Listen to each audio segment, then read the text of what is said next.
Hello friends, welcome back to my channel Gyan Sankalp. तो friends, आज हम टॉपिक वैज्ञानिक समाजवाद या मार्क्सवाद बोले उनसे रिलेटेड एमसीक्यू करने वाले हैं, जो विभिन्न स्टेट के टीजीटी पीजीटी में आया हुआ प्रश्न है, जो आने वाले आप किसी भी स्टेट से आप दे रहे हो तो काफ़ी हेल्प करेगा। चलिए स्टार्ट करते हैं। पहला क्वेश्चन है, चैनल से नहीं जुड़े हैं तो प्लीज़ चैनल को सब्सक्राइब कर लीजिएगा। चलिए स्टार्ट करते हैं, वीडियो को लाइक भी कर दीजिएगा। वैज्ञानिक समाजवाद निम्न के रूप में भी जाना जाता है, तो किस के रूप में? मार्क्सवाद, अराजकतावाद, उदारतावाद और फांसीवाद। तो इसका राइट आंसर हो जाएगा मार्क्सवाद। निम्नलिखित में से कौन मार्क्सवादी दर्शन की क्रांति से प्रभावित है? तो जयप्रकाश नारायण। ठीक है, आगे है, निम्नलिखित में से किसे एक क्रांतिकारी पथ के एक मसीहा के रूप में भी माना जा सकता है? तो कार्ल मार्क्स को माना जाता है। आगे है, यदि प्लेटो आजीवित होते तो वे आधुनिक साम्यवादियों से सबसे अधिक साम्यवादी होते। तो ये मैक्सी का कथन है, ऑप्शन सी। आगे है, मार्क्सवाद के अनुसार राज्य एक वर्ग संरचना है। राज्य क्या है? एक वर्ग संरचना है। मार्क्सवादियों के अनुसार राज्य एक वर्गीय संरचना है। ठीक है, ये भी देखिए यूपी पीजीटी 2021 में आया हुआ है। ठीक है, ऐसा है कि क्वेश्चन एकदम रिपीट होते हैं। आगे, मार्क्स के राज्य और क्रांति के सिद्धांत मुख्यतः प्रभावित है, तो फ्रांस की क्रांति से प्रभावित है। ये एचपी यानी हिमाचल प्रदेश असिस्टेंट प्रोफेसर में आया हुआ है। नेक्स्ट है, यदि युक्ति की राज्य आर्थिक आधार पर एक राजनीतिक सर्वोच्च संरचना है तो संबंधित है, तो किससे संबंधित है? राज्य के मार्क्सवादी सिद्धांत से। राज्य के मार्क्सवादी सिद्धांत से। आगे है, नेक्स्ट आपका क्वेश्चन नंबर 9, यूनेस्को ने राजनीतिक विज्ञान का क्षेत्र कब निर्धारित किया है? तो 1948 में निर्धारित किया है।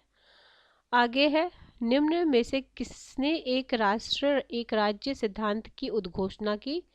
तो ये कि मैजनी ने किया है। Option A is the right answer. किसका मानना था कि राज्य सदैव ही एक दमनकारी संस्था है? तो मार्क्स का मानना है। मार्क्स के अनुसार राज्य एक शोषण का यंत्र, दमनकारी संस्था। ठीक है, नेक्स्ट क्वेश्चन,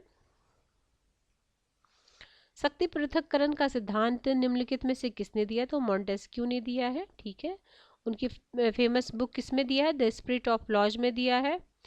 मार्क्स के अनुसार राज्य के गठन का आसन्न कारण क्या है? तो असमाध्य वर्ग संघर्ष। ठीक है, आगे राज्य का वर्ग सिद्धांत किसने प्रतिपादित किया? तो मार्क्स ने प्रतिपादित किया। राज्य वर्गीय विरोधाभास की असमाधानीयता का परिणाम एवं प्रकटीकरण है, तो मार्क्स।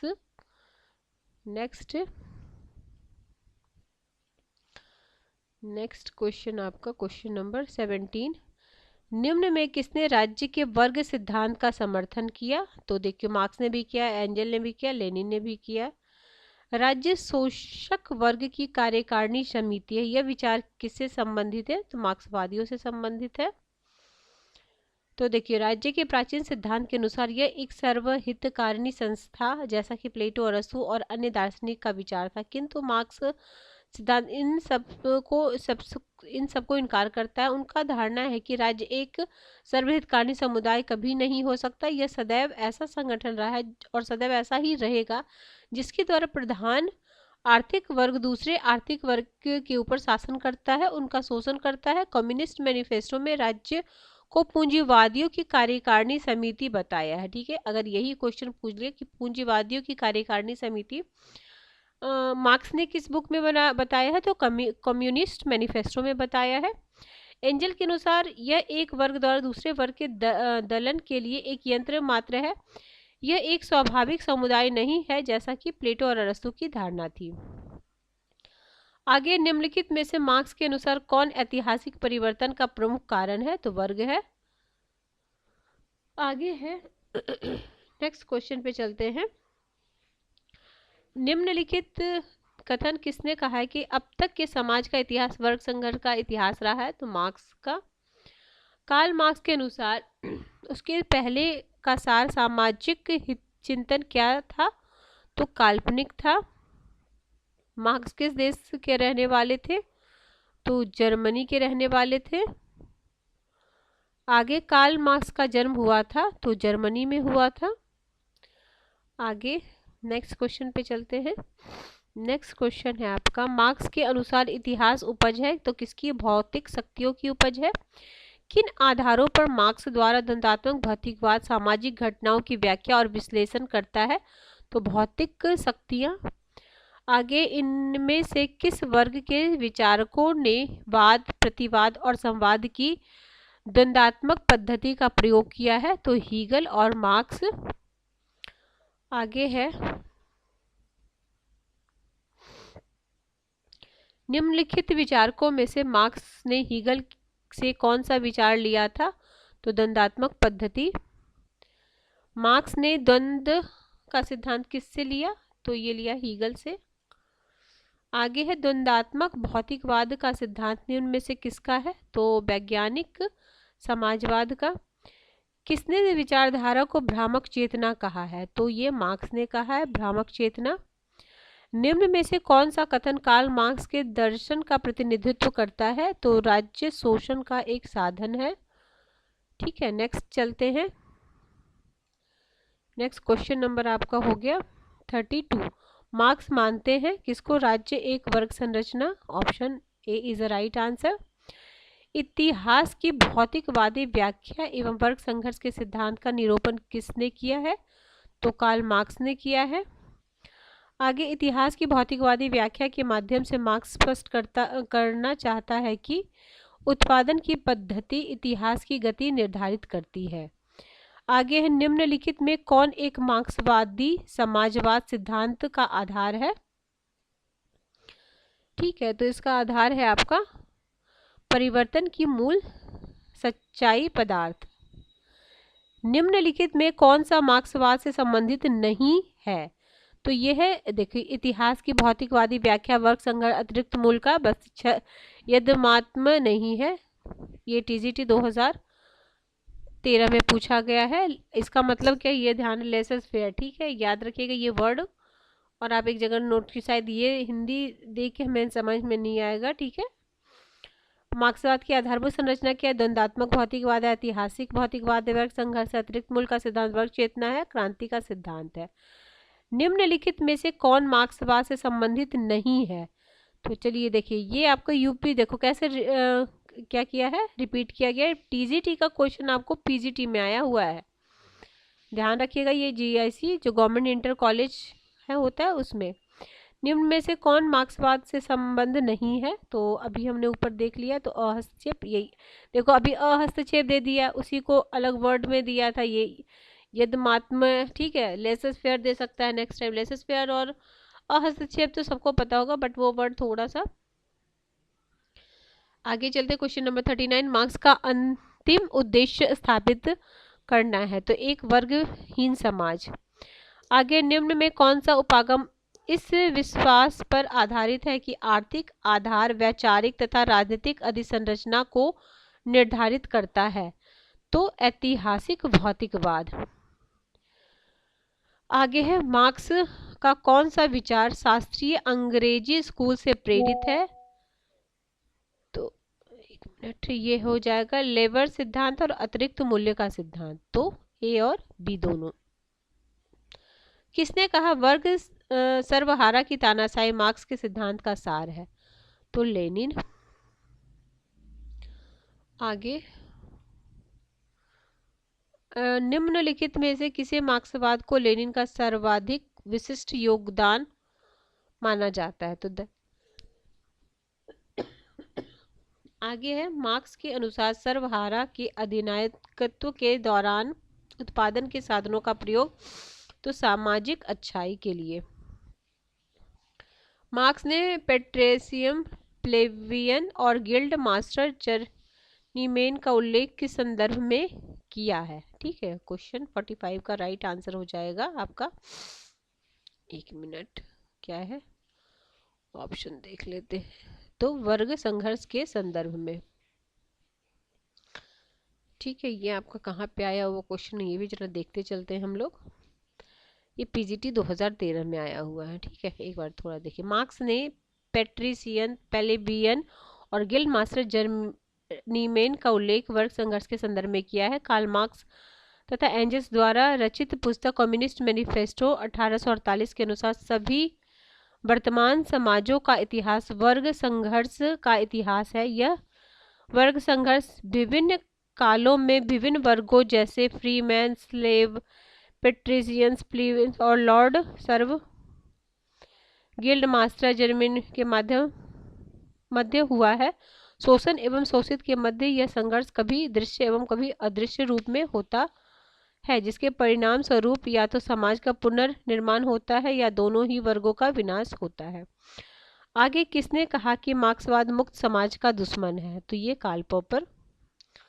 ठीक है, उनकी बुक काफ़ी फेमस है, ये open society with enemy, open society and it's enemies. ठीक है, आगे है सतत क्रांति का सिद्धांत किसने दिया है? तो ये माओ ने दिया है। माओ के अनुसार मार्क्सवादी क्रांति में कृषकों की भूमिका तो महत्वपूर्ण होगी।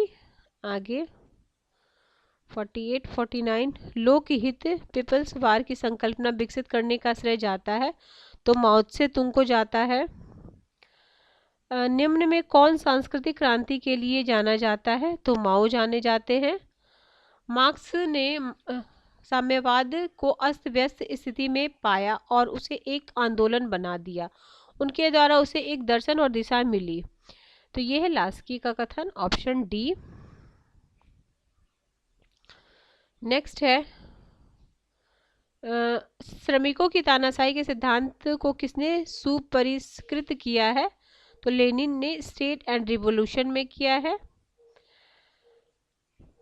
आगे सर्वहारा वर्ग की अधिनायकत्व की अवधारणा का प्रतिपादन तो ये लेनिन द्वारा स्टेट एंड रिवॉल्यूशन में। लेनिन के अनुसार साम्राज्यवाद तो पूंजीवाद की उच्चतम अवस्था। आगे लेनिन साम्राज्यवाद को पूंजीवाद की अभिव्यक्ति मानते हैं। लेनिन ने वर्ष 1902 में what is to be done की रचना की। इसमें अपने सैद्धांतिक विचार को लेकर साम्राज्यवाद पूंजीवाद का अंतिम चरण तो ये लेनिन का है। राज्यहीन वर्गहीन समाज पर किस विचार का विश्वास है? तो मार्क्स का। आगे है जनतांत्रिक समाजवाद और मार्क्सवादी समाजवाद एक दूसरे से इस आधार पर भिन्न है। किस आधार पे? तो इसका कोई नहीं, चलिए नेक्स्ट पे चलते हैं। नेक्स्ट क्वेश्चन आपका हो गया 58। निम्न में कौन सा युग्म वैज्ञानिक समाजवाद के संस्थापकों में माना जाता है? तो मार्क्स तथा एंजल। इनमें से कौन वैज्ञानिक समाजवाद का प्रतिपादक है? तो कार्ल मार्क्स। मार्क्स सिद्धांत इसका समर्थन करता है तो साम्यवाद का। समाजवाद राज्य को मानता है एक सकारात्मक अच्छाई। आगे हर एक से अपनी क्षमता के अनुसार, हर एक को अपनी आवश्यकता के अनुसार, यह सूत्र किस व्यवस्था का है? तो ये साम्यवादी व्यवस्था का है। चलिए राज्य के लुप्त हो जाने का विचार संबंधित है तो किससे है? साम्यवादी से संबंधित है। एक दिन ऐसा आएगा जब राज्य लुप्त हो जाएगा तो कार्ल मार्क्स ने ये बोला था। ये आपका राजस्थान पीजीटी में आया हुआ प्रश्न है। आगे चलिए किसने दावा किया कि राज्य आखिरकार मुरझा जाएगा? तो ये मार्क्स का है। अतिरिक्त मूल्य के सिद्धांत किसके द्वारा प्रतिपादित किया गया था? मार्क्स के द्वारा। निम्नलिखित में कौन सा मार्क्सवाद से संबंधित? तो अधिशेष मूल्य सिद्धांत या अतिरिक्त मूल्य सिद्धांत। बिक्री प्राप्ति और वेतन का अंतर। ठीक है, अतिरिक्त मूल्य का सिद्धांत या अधिशेष मूल्य का सिद्धांत क्या होता है? तो बिक्री प्राप्ति यानी देखो लागत लग के जो सामान बन के मार्केट में जाता है उसकी प्राइस और जो उनको वेतन मिलता है इसमें अंतर। जैसे मूल, जैसे जो कच्चा माल है, ठीक है, उसका दाम और जो बन के तैयार हुआ, ठीक है, उसका दाम और जो वेतन मिलता है बहुत कम मिलता है उन लोग को वेतन, ठीक है, और उसके जो मुनाफा हुआ उसके बीच का जो अंतर होता है उसी को अतिरिक्त मूल्य का सिद्धांत कहते हैं। अतिरिक्त मूल्य का सिद्धांत किसने विकसित किया है? तो रिकार्डो ने किया है। इंपॉर्टेंट क्वेश्चन है आपके लिए भी, आने वाले एग्जाम के लिए भी। अतिरिक्त मूल्य के सिद्धांत का प्रतिपादन, तो कार्ल मार्क्स। अतिरिक्त मूल्य के सिद्धांत देखो रिपीट किया गया। मार्क्स ने निम्नलिखित के सिद्धांत का प्रतिपादन किया है, तो अतिरिक्त मूल्य का सिद्धांत। जनवादी लोकतंत्र की अवधारणा संबंधित है लोकतंत्र की मार्क्सवादी अवधारणा से, ऑप्शन ए। निम्नलिखित में तीन ऐसे जो एक दूसरे से मिलते हैं, वह चौथा जो इनसे अलग है, तो ये कौन सा है? देखिए, उदारवाद, बहुलवाद, व्यक्तिवाद, तो समाजवाद। समाजवाद। आगे नेक्स्ट क्वेश्चन, क्वेश्चन नंबर 76। विकासवादी समाजवाद का प्रमुख प्रवक्ता कौन है? तो ये है एडवर्ड बर्नस्टाइन। समाजवाद शब्द का सर्वप्रथम प्रयोग रॉबर्ट ओवन ने किया था। नेक्स्ट है समाजवाद शब्द का, देखो रॉबर्ट ओवन ने किया। समाजवाद शब्द का प्रयोग सर्वप्रथम निम्नलिखित किसके द्वारा किया गया? तो रॉबर्ट ओवन के द्वारा किया गया। आंग्ल भाषी जगत में राजनीतिक सिद्धांत मर चुका है, साम्यवादी देशों में वह बंदी है और अन्यत्र मर रहा है, तो ये रॉबर्ट डहल का है। मार्क्सवादी केवल वही है जो वर्ग संघर्ष की मान्यता को मजदूर वर्ग की तानाशाही की मान्यता तक ले जाता है, तो यह है लेनिन। आगे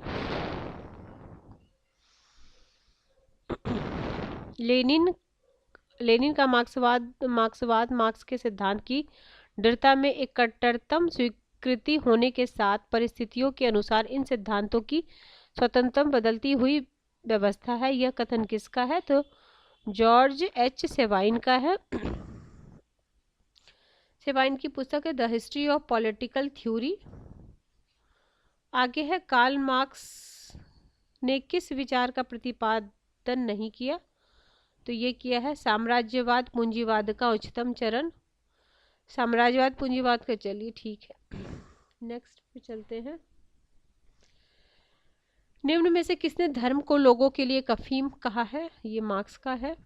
एक समाज रूपी शिशु को गर्भ में धारण करने वाली हर पुरानी व्यवस्था के लिए शक्ति एक दाई है, तो ये कार्ल मार्क्स का कथन है। एक बार मैं फिर से इस कथन को बोलती हूँ। नए समाज रूपी शिशु को गर्भ में धारण करने वाली हर पुरानी व्यवस्था के लिए शक्ति एक दाई है, तो कार्ल मार्क्स। शक्ति बंदूक की नली से, ये कई बार माओ त्से तुंग का ये कथन है। एक मिनट, हाँ, इसके अलावा देखिए कई सारी बातें हैं इनके बारे में, ध्यान रखिए। इनकी ये माओ का क्या क्या सिद्धांत है? समाजवादी पुनर्निर्माण की प्रक्रिया, सांस्कृतिक क्रांति के अवधारणा, असंगति का सिद्धांत, शक्ति का सिद्धांत, लोक युद्ध का सिद्धांत, सशस्त्र क्रांति का सिद्धांत, जनवादी लोकतंत्र सिद्धांत आदि। आगे है निम्न में से किस लेखक के अनुसार शक्ति बंदूक की नली? तो माओ त्से तुंग। आगे है सांस्कृतिक क्रांति एवं अस्थायी क्रांति के सिद्धांत का प्रतिपादन निम्नलिखित में से किस राजनेता द्वारा किया गया? तो माओ के द्वारा किया गया। आगे है मैच करना है हमें, ठीक है, क्या है? एक बार देख लीजिए, नीचे होगा ही मैच, तो सही रहेगा आपके लिए। आप अगर उसका स्क्रीनशॉट भी लोगे तो सही रहेगा, ठीक है। माओ त्से तुंग। सैन्य शक्तियों का केंद्रीकरण देखने में आसान मालूम होता है, किंतु अमल में यह बहुत कठिन है। मॉन्टेस्क्यू राज व्यवस्था अनेक व्यक्तियों से की संगठित शक्ति है। मार्क्स दुनिया के मजदूरों संगठित हो जाओ, तुम्हारे पास खोने के लिए तुम्हारी बेरियां है और पाने के लिए पूरा संसार है। लेनिन का क्या था? वे लोग खतरनाक है जो यह नहीं समझते कि साम्राज्यवाद के खिलाफ संघर्ष तब तक दिखावा है जब तक कि इसे अवसरवाद की लड़ाई के साथ बांध न दिया जाए। आगे है निम्न में से किसने दुनिया के मजदूरों को एकजुट होने की अपील की है? तो मार्क्स ने। विश्व के श्रमिकों एक हो जाओ, तुम्हारे बेनी अतिरिक्त कुछ नहीं है, तो मार्क्स का है।